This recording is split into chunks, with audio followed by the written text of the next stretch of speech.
வீரமணி கூட ஒன்று வாசிச்சிருந்தேன், சூப்பரா இருந்துச்சுன்னு சொல்லி நம்ம விஜய் சாரை பத்தி ஒரு சில வார்த்தைகள். ராமரின் வனவாசம் 14 வருடங்கள் ராமாயணம் உருவானது. ராமரின் வனவாசம் 14 வருடங்கள் ராமாயணம் உருவானது. நம் விஜய் சாரின் வனவாசம் 60 நாட்கள் வெற்றி விஸ்வரூபம் எடுத்தது. நம் விஜய் சாரின் வனவாசம் 60 நாட்கள் வெற்றி விஸ்வரூபம் எடுத்தது. கைத்தட்டலாமே கொஞ்சம். நல்ல எண்ணத்தில் கோடீஸ்வரன், உயர்ந்த சிந்தனையில் கோடீஸ்வரன். இது வந்து ஹையர் ஆர்டர் திங்கிங் சொல்லுவாங்க. இந்த சைக்காலஜி படிக்கும் போது நினைக்கிறதே ஹையர் கோடீஸ்வரன், சிந்தனையிலேயே கோடீஸ்வரன். சிந்தனையின் பலன் வந்து பூசாரி தேவையில்லை.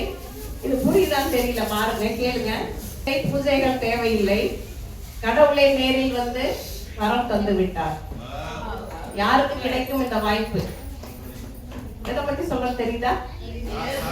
நான் பேசினாங்கல்ல, கம்பெனியோட டைரக்டா எடுத்திருக்காங்க நம்ம டீம், அததான் சொல்லியிருக்கேன். வெற்றி பிறந்து 27 டைமண்ட்களை சுமந்து வரலாறு படைத்தது. இன்று பெரிய சிம்மாசனம் கிடைத்துள்ளது. தளபதியாய் வலம் வந்தவர் தலைவராகிறார். இதோ இன்று முதல் விஜயின் வெற்றி சாம்ராஜ்யம் ஆரம்பம். படை வீரர்கள் நாம் ஒன்று திரள்வோம், அணிவகுப்போம், போராடுவோம், வெற்றி பெறுவோம், வெற்றி கொடியை நாட்டுவோம். பார்த்தாலே பரவசம், பழகினாலோ சொல்ல வார்த்தைகளே இல்லை. இதோ உங்கள் முன் வெற்றி நாயகன் விஜய் வருகை தர உள்ளார். கரம் கூப்பி வணங்குவோம்.